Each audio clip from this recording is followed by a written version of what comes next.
My mom called it a small get-together. That should have been my first warning. She texted me on a Tuesday. Just family, nothing fancy. Dinner at Rosario's Saturday at 7. Come if you can. The come if you can was strategic. It made it sound optional, casual, like I could say no without it becoming a thing. But with my family, everything becomes a thing. So I said yes. I want to be clear about something before I get into what happened, because people always ask and I think it matters. I'm a registered nurse, 3 years into a travel nursing contract that pays well. Really well. I work 50-hour weeks, I pick up overnight shifts when I can, and I'd been careful with my money since I was 19 years old and had exactly $11 in my bank account and a maxed-out credit card I took out to buy textbooks. I know what it cost me to get where I am. I don't forget it. My family knows I do okay. They also know, or they think they know, that I feel guilty about it. About leaving our hometown in rural Ohio and building a life somewhere else. About not being there when things get hard. My mom has a way of reminding me of this without ever saying it directly. A long pause on the phone when I mention my apartment. A comment about how some people get all the luck. Little things. Consistent things. For the past 2 years, I'd been sending money home, not every month, not on a schedule, but when things came up, my younger brother's car needed a transmission, I sent $1,200. My mom's electric bill got out of hand one January, I sent $400. When my dad lost his job last spring and they were behind on rent, I covered 2 months without being asked. That last one was around $2,600. I didn't tell anyone I'd done it. My dad knew. My mom knew. But my brother didn't, and my aunt didn't, and that's important. I drove 40 minutes to Rosario's on Saturday. It's a nice Italian place in the next town over. Linen tablecloths, candles, the kind of menu where nothing has a price next to it on the specials board. I've been there twice. It's not cheap. I walked in and immediately understood that small get-together was not the right description. There was a long table set up near the front of the restaurant, draped in white. My mom was there, my dad, my brother, my aunt, her husband. There's 3 kids. My cousins, all teenagers, and 2 people I didn't recognize, who turned out to be my aunt's neighbors she just invited last minute. 11 people. 11 people with menus open. My mom saw me come in and waved. But not to the table. She waved me over to her and then pointed toward the back of the restaurant, to a small 2-top tucked near the kitchen door. She said, "We ran out of room at the main table, so we got you a spot back there. You don't mind, right? You know how your aunt gets about seating." I looked at the table. I looked at her. I said, "You put me at a separate table." She said, "It's just logistics, honey. Go sit down. The waiter will be right with you." I stood there for a second. My aunt was watching from the main table, already talking to someone, pretending not to see me. My dad was looking at his phone. My brother gave me a half shrug like he had nothing to do with it. I said, "Okay." I walked to the back table. I sat down. Here's the thing about me, that people who don't know me well get wrong. I'm not a pushover. I've worked nights in a trauma unit.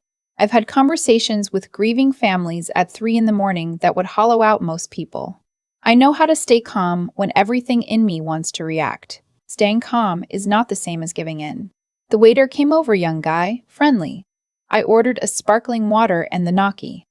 He asked if I was joining the party at the front. I said no, just me back here. He nodded and moved on. Then I sat there for a moment and thought about what I was actually looking at. My mom had made a reservation for 11 people, put them all at a nice table near the front, and seated me, alone, near the kitchen, at a restaurant that was, knowing my family, going to have a check that nobody at that table had any intention of paying themselves. I knew this the way you know things about your own family. You don't have to be told. You've watched the pattern long enough.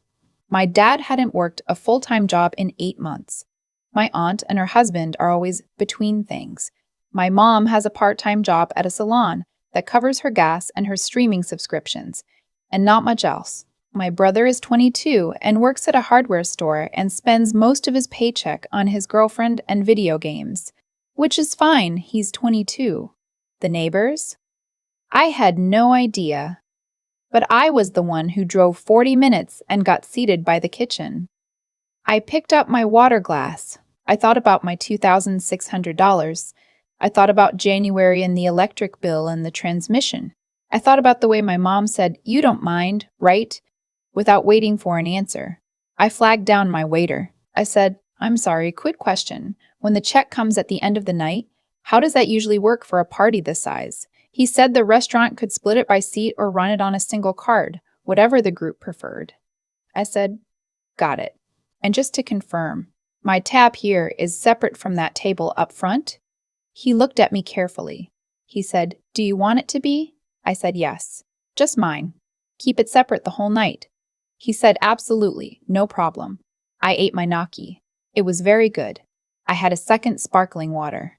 I watched my family laugh at the front table, my aunt holding court, my cousins on their phones, my dad finally putting his away and talking to my uncle. Normal. Warm even from a distance. The kind of warm that's easy to feel from 40 feet away. I paid my check. $22 with tip. I tucked my card back in my wallet. I left the waiter an extra 10 in cash because he'd been kind and hadn't made it weird. Then I walked to the front of the restaurant, stopped at the edge of their table, and told my mom I wasn't feeling well and was heading home. She said, "Oh, you're leaving? But we haven't even ordered dessert." I said I knew. I said I hoped everyone had a good night. I said it looking at my dad, who looked back at me and said nothing. I drove home. I got into sweatpants. I watched 2 episodes of a show I'd been putting off and fell asleep on my couch. My phone started going off at 9:47 p.m. The first text was from my mom. "The check came, and it's way more than we expected. Can you help out?" I put the phone face down. The second text was from my aunt, which surprised me because my aunt almost never texts me directly. "Hey, sweetie, your mom said you left early. We're in a bit of a situation with the bill. Can you Venmo her?" I left that one on red.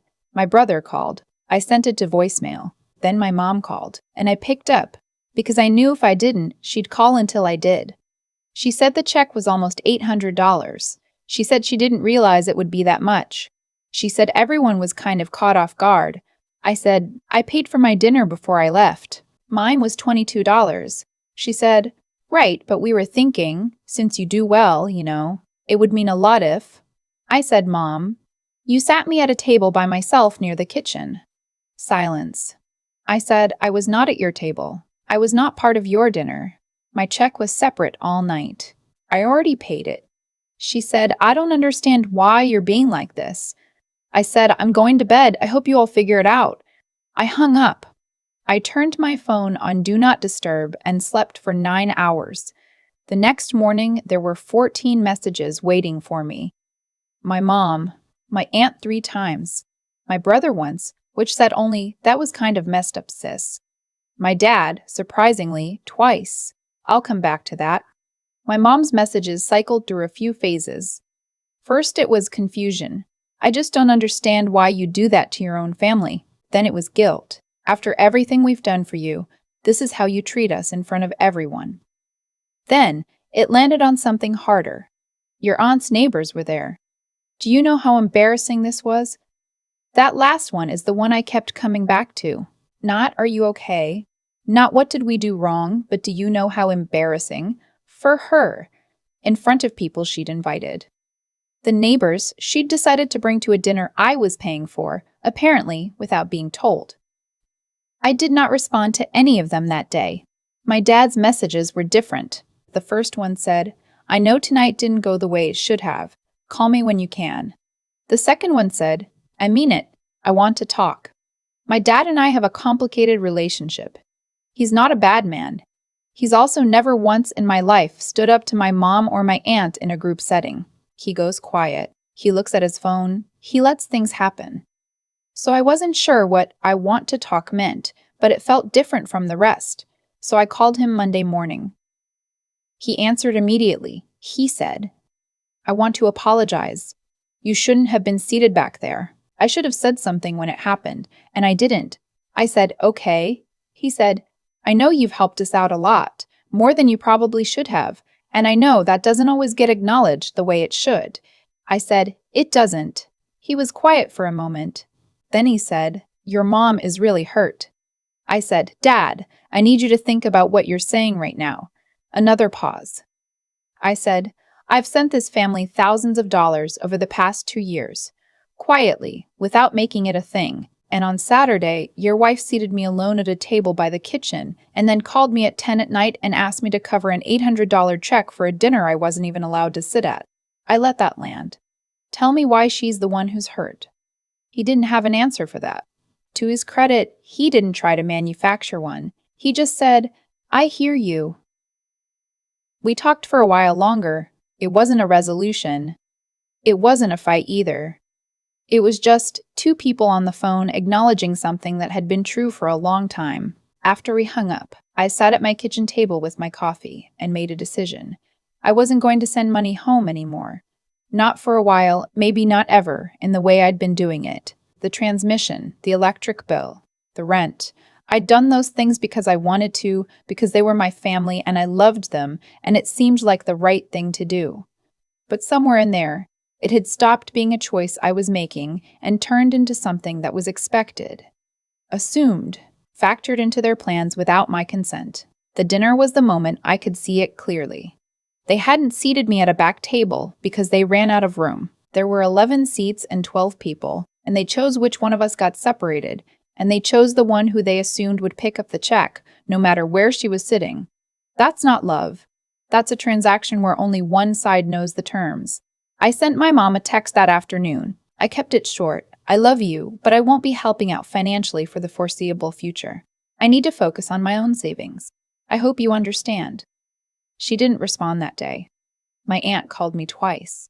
I didn't pick up. My brother sent a voice memo, 7 minutes long, which I did not listen to in full. But the gist from the first minute was that I was pulling away from the family and that it was suspicious timing. None of this surprised me. What surprised me was my cousin. She's 17, the oldest of my aunt's 3 kids. And she texted me 2 days later out of nowhere, "Hey, I heard what happened. That wasn't cool what they did. I'm sorry." I stared at that text for a long time.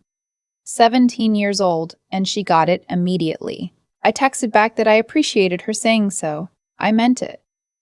The next few weeks were quiet in a way that felt unfamiliar. My phone didn't buzz with requests. Nobody had a car emergency or a bill I needed to know about. I had more money in my account at the end of the month than I usually did because I wasn't mentally earmarking any of it for the next thing that would come up. It felt strange. Then it felt like relief. My mom and I talked again about 3 weeks later. She called on a Sunday morning, which is usually when she's in a softer mood. She said she'd been thinking about what I said. She said she didn't realize things had gotten that way between us, her words. I asked her what way she meant. She said, like a business thing instead of a family thing. I said, that's exactly what happened. She said, I don't want that. I said, I don't either. But it's going to have to look different. She asked me what that meant. I told her it meant that I would keep showing up. I'd come to dinners. I'd call. I'd visit when I could. But I wasn't the family bank account anymore. If there was a crisis, a real one, we could talk about it. But not like before. Not quietly, without discussion, as a given. She was quiet for a while. Then she said, I hear you. It wasn't an apology. I wasn't expecting one, not really. Not yet. But she'd said, I hear you, and she'd used the same words my dad had used, and something in that felt like the beginning of something. Or at least the end of something else. I still don't know what my family's dinner cost them that night. I'd thought about asking, but I don't think I will. It doesn't matter. What matters is that nobody called me afterward to say we figured it out. Which means they did. They split it somehow. They asked the neighbors to chip in. They put it on a credit card, something. They handled it without me, which is exactly what I needed to know they could do. I'm still a travel nurse, still work long shifts, still careful with my savings. I've started putting the extra money from what I used to send home into a HYSA, high-yield savings account, that I opened the week after the dinner. It's not a lot yet. But it's mine, and it's growing, and nobody's going to call me at 10 on a Saturday night and ask me to send it somewhere. There's a version of this story where I feel guilty about all of it, and honestly, some nights I do. I'll be driving home from a shift and think about my mom standing at the front of that restaurant, waving me to the back table, And part of me still can't fully believe it happened, that she looked at me, her daughter, the one who covered 2 months of their rent last spring, and pointed to the chair by the kitchen. But then I think about my cousin's text. That wasn't cool what they did. 17 years old, and she saw it immediately. I think about that a lot. I've been doing this long enough. Nursing, I mean. But also just being a person. To know that the way people treat you when they think you're not looking tells you everything. At that dinner, I was supposed to be not looking. I was supposed to be grateful to be included at all. Quiet at my little back table. Ready was my card when the check came. Instead, I paid for my sparkling water and my gnocchi, tipped generously, and went home. I'm not ready to call it forgiveness. Not for all of it. Some things you need to watch for a while before you decide what to do with them. But I'm watching. And for the first time in a long time, I'm watching from a place where I'm not also writing a check. That's enough for now. I've thought a lot about the moment my mom waved me toward that back table. Not with anger anymore, just with clarity.